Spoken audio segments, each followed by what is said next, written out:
La paz de Dios, amados hermanos, como siempre es una bendición que podamos vernos y que podamos juntos compartir la gracia del Señor a través de su palabra. Le voy a invitar para que en el Evangelio según San Juan, en su capítulo 6, vamos a leer del versículo 31 al versículo 35. Evangelio según San Juan, capítulo 6, versículo 31 al 35. ¿Estamos listos para leer la palabra? Todos unidos. Nuestros padres comieron el maná en el desierto, como está escrito: pan del cielo les dio a comer. Y Jesús les dijo: de cierto, os digo, no os dio Moisés el pan del cielo, mas mi Padre es el que da el verdadero pan del cielo. Porque el pan de Dios descendió del cielo y da vida al mundo. Le dijeron: Señor, danos siempre este pan. Jesús les dijo: yo soy el pan de vida. El que a mí viene nunca tendrá hambre, y el que en mí cree no tendrá sed jamás. Tomen su lugar, amados hermanos.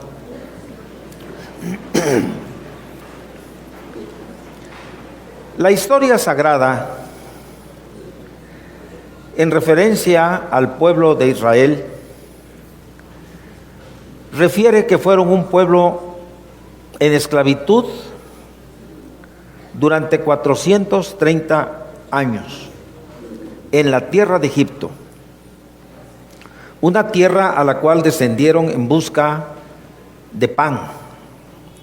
El hambre asolaba el mundo de aquella época y Jacob con sus hijos decidió ir a Egipto, en donde ya sabían que la providencia divina había levantado a un hijo de Jacob, José, que gobernaba en Egipto.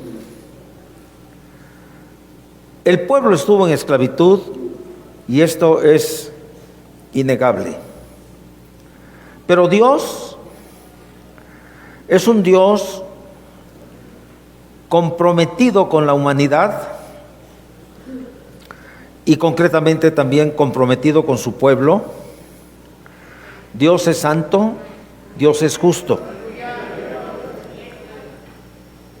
Esto excluye la injusticia, la explotación y el cautiverio del hombre por el hombre. Los años que el pueblo de Israel vivió en Egipto fueron años de sufrimiento. Fue muy breve la estancia feliz que ellos tuvieron en la tierra de Gosén, porque después vino la esclavitud. Esta bajo la tiranía de un faraón que los sometió a trabajos forzados con nula remuneración y con un dominio militar que sumió al pueblo en la impotencia y en la desesperación. Para hacer la situación todavía más difícil, el faraón expidió una ley de control de la natalidad. Mediante este decreto del rey, ordenaba a las parteras de Egipto a dar muerte a los niños varones al nacer. No es nueva la ley del aborto. No es nuevo lo que los gobiernos hacen para controlar la natalidad, pero también a veces en esto se esconde propósitos verdaderamente perversos. En estas circunstancias, Dios continuaba en su propósito. Dios es fiel. y su propósito era dar liberación a su pueblo.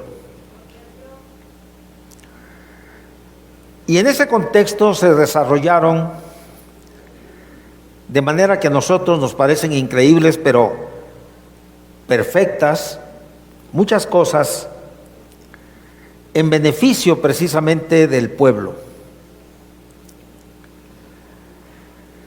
Milagrosamente, nace un niño que es de hermoso parecer y que su madre lo cuida, lo protege durante 3 meses,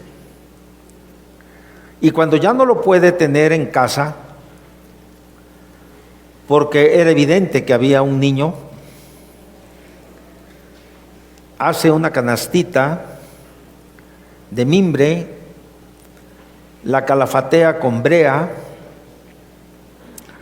le encarga a su hijita que lleve ese niño a las aguas del Nilo y que vigile allí qué va a pasar con el pequeño. Por eso decimos que es increíble que Dios ponga las circunstancias para beneficio de su pueblo y que ponga las personas que han de beneficiar a su pueblo. La hija del faraón va al Nilo, encuentra esta canastita. Por cierto, hasta el día de hoy, esas canastitas en donde ponen a los recién nacidos se llama Moisés. La hija de faraón va al río Nilo, encuentra la canastita, le parece un niño extraordinariamente hermoso y lo quiere para sí. La hermanita de Moisés, que está por allí, se da cuenta y le dice: yo conozco una mujer que puede amamantar a este niño. Es la misma madre que lo dio a luz. Moisés es puesto bajo la protección de la hija del faraón que lo cría y lo introduce en la corte faraónica. Este niño, siendo adulto, y por esa relación que hubo desde el principio bajo la protección divina, conocía que era hebreo, conocía que era de un pueblo que estaba en esclavitud.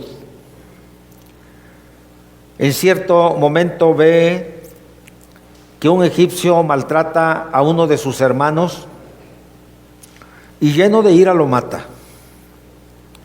Posteriormente, 2 de sus hermanos hebreos pelean. Él trata de intervenir para conciliarlos y uno de ellos les dice: ¿quién te ha puesto sobre nosotros? ¿Nos vas a matar como mataste al egipcio? Él se da cuenta que ha sido descubierto. Y este crimen lo hace huir a la tierra de Madián, donde toma esposa. 40 años está allí. Es el pastor de su suegro, Yetro. Pero Dios está escuchando el clamor de su pueblo. Sepa usted que Dios oye su oración. Sepa usted que Dios contesta la oración. El Señor, que escucha el clamor de su pueblo oprimido, lleva a Moisés exactamente al lugar ideal, a Horeb, al monte de Dios, como dice el capítulo 3 del libro del Éxodo. Moisés atraviesa el desierto, posiblemente el desierto de Arabia,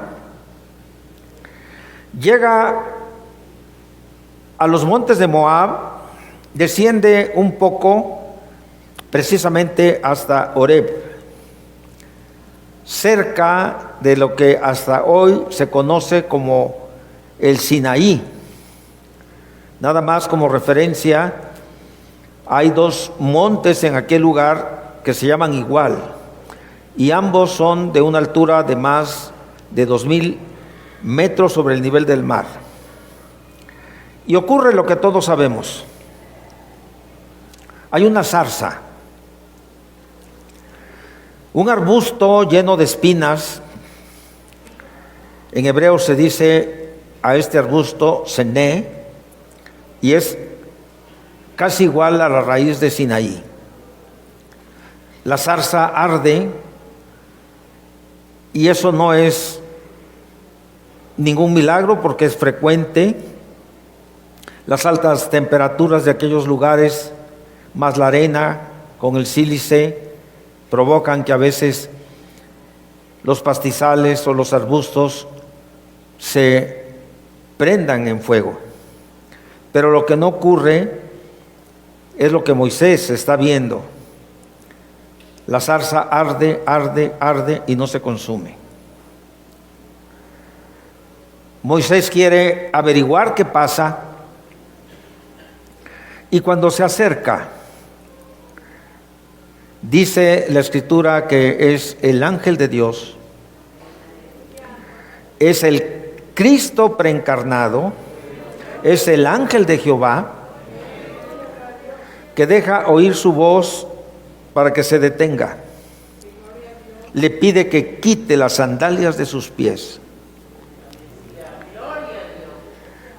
Este niño, joven y adulto que fue criado en la corte del faraón, conservaba todavía algo de ese carácter en el cual fue formado. Y era necesario que él se humillara ante la presencia de quien todos debemos humillarnos, la presencia de Dios, y por eso le pide que quite las sandalias de sus pies, porque delante de Dios no cabe orgullo, ni vanagloria, ni cosa parecida. Y entonces, desde el centro mismo de la zarza, Dios se presenta a Moisés como el Dios de Abraham, el Dios de Isaac y el Dios de Jacob. Basta la expresión de lo que el Señor dice para que Moisés comprenda que está hablando con un Dios fiel que cumple sus promesas. Y le encomienda a Moisés ir a Faraón para liberar a su pueblo. Moisés se resiste, y aquí viene el asunto que quizá tratemos en varias oportunidades. Moisés no logra hacer desistir a Dios de su propósito divino. Dios tiene propósitos para cada uno de nosotros. Permitamos a Dios que Él cumpla sus propósitos en nosotros. No nos excusemos ante el Señor. No digamos esto no me conviene. Siempre, como dijo aquella mujer María, hágase conmigo lo que el Señor ha determinado. Pero hay algo que Él necesita conocer y saber. ¿Cuál es tu nombre? Porque cuando yo diga que tú me enviaste, me van a preguntar tu nombre. Y el Señor le dice, así se dice en hebreo, Eye, Asher, Eye, yo soy el que soy. Según los eruditos, este nombre está asociado con el verbo ser. Yo seré lo que seré, o soy el que fue, el que era y el que seré. La revelación de Dios a Moisés, así como la revelación que el Señor le da a Juan en el Apocalipsis, nos transmite, nos comunica todo lo que debemos saber acerca de la naturaleza divina precisamente del Señor Jesús, porque es el Señor Jesús preencarnado quien habla a Moisés en medio de la zarza. Juan, que en su evangelio nos habla del verbo. En el principio era el verbo estaba con Dios, el verbo era Dios. Él no cree que el nazareno sea un simple rabino. Él prácticamente bebe sus palabras, lo constata con sus milagros y se da cuenta que Jesús es el gran yo soy. Como si Juan estuviera escuchando, Eye Asher Eye, yo soy el que soy. A la mujer samaritana, el Señor le dice las mismas palabras, yo soy el que te habla. Cuando la mujer le dice, ha de venir el Mesías, nuestros padres nos han enseñado esto, el Señor Jesús dice, yo soy. Y ahora, el Señor Jesús multiplicó 5 panes de cebada y 2 pececillos. Los recibe de los discípulos, los bendice. Siempre ore usted al Señor por los alimentos. Dele gracias a Dios porque tenemos un pan que podemos llevarnos a nuestra boca. Pero pida también por los que no tienen el pan, por el huérfano, por la viuda, por el necesitado, por sus siervos. El Señor Jesús bendice el pan, lo parte y lo da a los discípulos. Y los discípulos reciben esos pedazos de pan y esos pececillos, y en sus manos es donde se lleva a cabo el milagro. Gloria a Dios. Alimenta una gran multitud. Cuando los discípulos vieron este grande milagro, dijeron, verdaderamente este es el gran profeta que había de venir al mundo. Ellos habían tenido ya el vislumbre de quién era aquel que estaba en medio de ellos. Y como la gente quería hacer rey al Señor, con toda gracia y sabiduría se retira él solo al monte a orar. Sus discípulos van al mar, este mar tan especial, el mar de Galilea, y van a ir a la otra orilla, pero van solos. Ese mar se agita en cualquier momento, porque en el sur está el desierto de Judea, aire caliente, y en el norte está el monte Hermón, aire frío. Una tormenta se levanta, el Señor no está con ellos, Él se ha rezagado, ellos tienen miedo.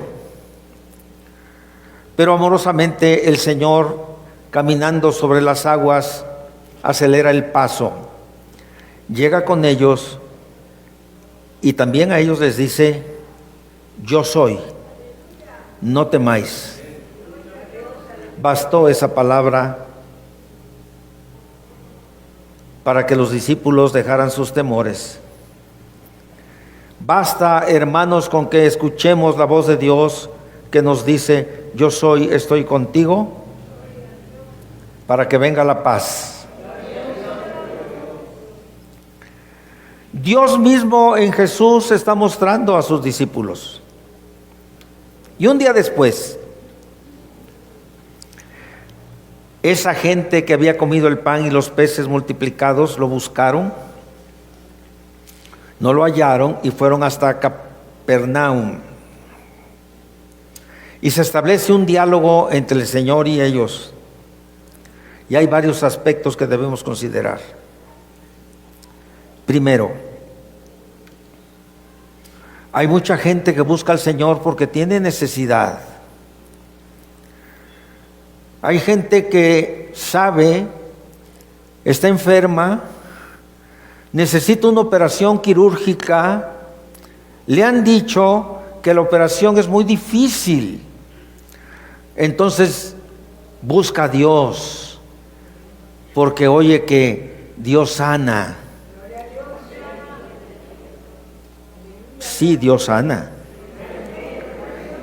Pero hay gente que busca a Dios para ser sano porque no quiere la operación quirúrgica. No quiere pagar los honorarios. Y entonces el Señor les dice a los que lo buscan, me buscan por la comida que comieron. Y les dice, trabajen, vuélvanse diligentes. Seguramente anduvieron recorriendo Galilea, a lo mejor bajaron hasta Betsaida. ¿Cuánto esfuerzo? Pero ustedes me buscan por la comida, ustedes me buscan por lo que quieren. Hermanos, busquemos a Dios porque Él es bueno y para siempre su misericordia. Como dice ese soneto anónimo, no me tienes que dar nada, aunque no me dieras el cielo yo te amara. Les dice el Señor, trabajen por una comida que a vida eterna permanece. Eso les interesa. ¿A quién no le va a interesar la vida eterna? Hermano, ¿quiere usted ir al cielo? Nos interesa ir al cielo. Cuando les dice, trabajen por una comida que permanece a vida eterna, ellos dicen, ¿qué debemos hacer para poner en práctica las obras de Dios? Esto es muy semejante a aquel joven que se acerca al Señor y le dice, ¿qué haré para obtener la vida eterna? Hermanos, los esfuerzos humanos son vanos. El dinero del hombre no es nada. El único que ofrece salvación y vida eterna es Cristo Jesús. Lo que debemos hacer todos es creer en Él, creer que ha sido enviado por el Padre. Se los dice, pero ellos insisten, piden una señal. Y esta señal precisamente la relacionan con el maná del cielo que sus padres comieron. Están fijos sus pensamientos en lo que es de provecho, en el pan que comieron sus padres en el desierto y que por ello no murieron. Pero realmente lo que pasa en el desierto es la historia de la salvación y de la liberación del pueblo. Eso no lo consideran. Y entonces el Señor tiene que poner orden. No es Moisés el que dio el pan. El verdadero pan es el que viene del cielo y viene del Padre Celestial. El pan verdadero no es de trigo. El pan verdadero no es de cebada ni de maíz. El pan que viene del cielo tiene el poder de transformar corazones y liberarlos de la esclavitud.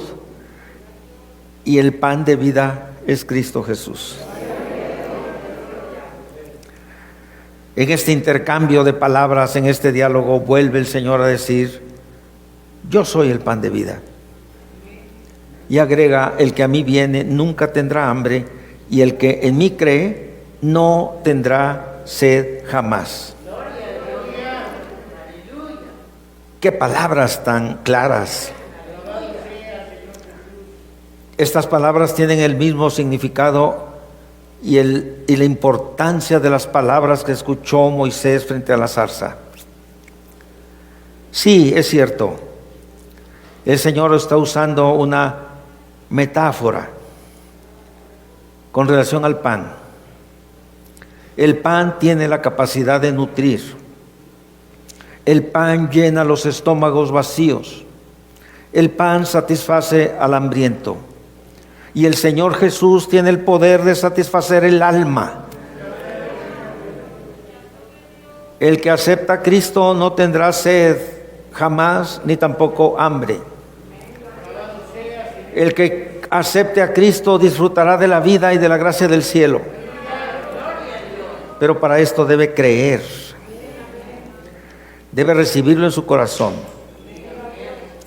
Y de esta manera en su propia alma podrá comprobar que este mundo, con todos sus oropeles, con todos los placeres, lo que este mundo da son migajas, son sobras. Pero Cristo es el pan de vida que satisface el alma y el corazón. Lo que el mundo da no da paz, no da vida eterna. Y el Señor satisface las necesidades más profundas del ser humano. El Señor Jesús da salvación y asegura que siendo enviado del Padre, es decir, de arriba, tiene poder no solo para estar con nosotros en esta vida, sino aún cuando muramos puede resucitarnos para ir a esperar la transformación de nuestro ser. Yo soy el pan de vida, dijo él. Los galileos no entienden esto, porque conocían al hijo de José y de María que veían frente a él. ¿Cómo es que dice soy el pan que descendió del cielo? Las palabras del Señor Jesucristo son vida. Mucha gente no puede superar sus prejuicios como los judíos. Los judíos se confunden cada día más y más. El Señor vuelve a hablar con claridad: soy el pan de vida.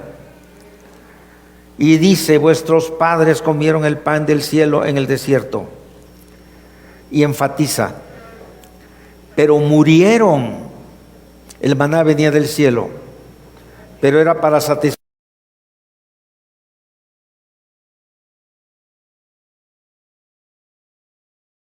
que se adentre en su vida y en su corazón. Permita usted al Señor. Si usted todavía tiene hambre, la religión es religión. Conocer el nombre de Dios es conocer toda su gracia y toda su virtud. Si usted todavía tiene hambre, acérquese al pan de vida. Porque el que come del pan de vida no tiene hambre nunca más. Es el momento más adecuado de ese Cristo que se reveló en la antigüedad, que se ha revelado en los tiempos y que ahora es el Cristo que está con nosotros aquí. Es el momento más oportuno para que el gran yo soy lo recibamos en nuestro corazón. Si lo hemos recibido, ya todo marcha bien. Pero si no, Cristo está con nosotros en este momento. Sobre todo nuestros amigos que nos visitan por primera vez, vengan. Queremos orar por ustedes. Y queremos orar todos juntos para que el gran yo soy siga estando permanentemente con esta su iglesia. Se hablaba en la escuela dominical cómo Dios tiene en su mano las iglesias. Él tiene en su mano esta iglesia de Portales. Gracias a Dios por esto, pero que el Señor siga estando con nosotros. Somos la iglesia de Cristo. Él es nuestro Salvador. Él es nuestro Señor. Él es el todo de nuestra vida. Oremos al Señor.